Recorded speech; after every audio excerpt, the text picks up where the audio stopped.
Nandito po ako ngayon sa Cape de Aguilar Marine Reserve at ipapakita ko sa inyo ang isa sa mga attraction dito, ang Skeleton Killer Whale. It takes around 45 minutes mula Main Road papuntang Cape de Aguilar Marine Reserve.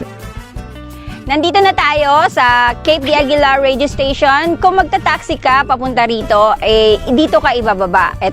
Dito ka ibababa. Then, bawal pumasok dyan sa radio station. Then, dito ang daan papuntang Cape de Aguilar Marine Reserve. Easy hike lang ito. Pwedeng-pwede rin sa mga bata. Ito ang Hong Kong University Swire Institute of Marine Science. Sa kabilang side niyan, makikita ang Skeleton Killer Whale. Isa sa mga attraction dito sa Cape de Aguilar Marine Reserve ang skeleton na ito. Marami ang nagsasabi na ito daw si Miss Willie, ang whale na natrap sa Pillars Wharf ng Victoria Harbor noong 1955. At may mga nagsasabi na ito daw si Oiwa o mas kilala sa tawag na Susie Wong. Minsan siyang naging entertainer sa Ocean Park for 18 years. Ang pinwhale skeleton na ito ay treasure icon nila since 1950.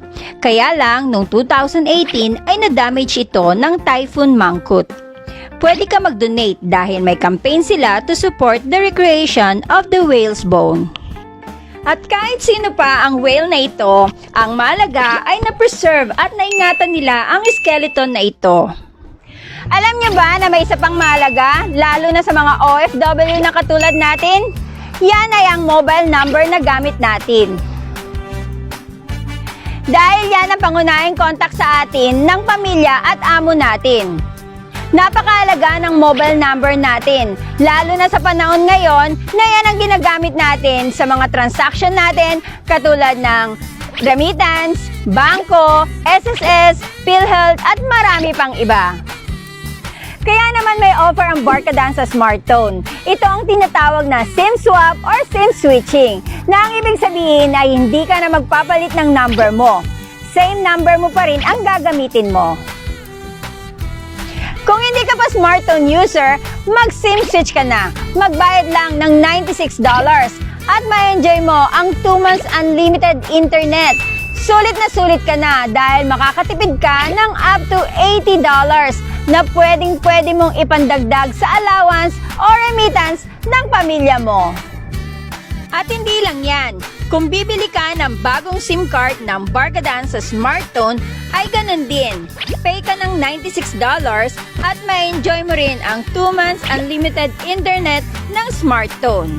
Sa third month ay regular price na, $88 per month.